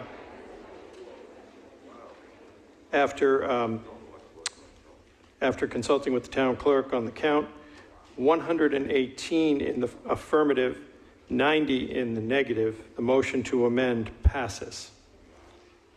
This brings us to a vote on Article 8, as amended by your action, the main motion under Article 8.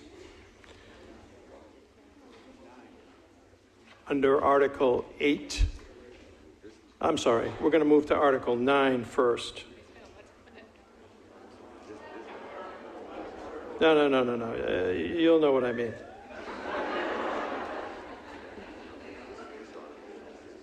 We have a motion to amend, the subject matter of which is described in Article 11 that would amend Article 9. This is the map change that would implement the amendments both under the main motion under Article 8 as amended by your previous vote on the motion to amend. On the motion to amend, the subject of which is described in Article 11, all those in favor, please signify by saying aye. Aye. Opposed by nay. Nay. The ayes have it, majority declared on a voice vote, the motion carries. This now brings us, we have a amended Article 8, and we must revote that because it was opened for reconsideration and amendment. Mr. Crocker moves to amend the Needham zoning bylaw in a manner described in the main motion under Article 8, as amended by your action.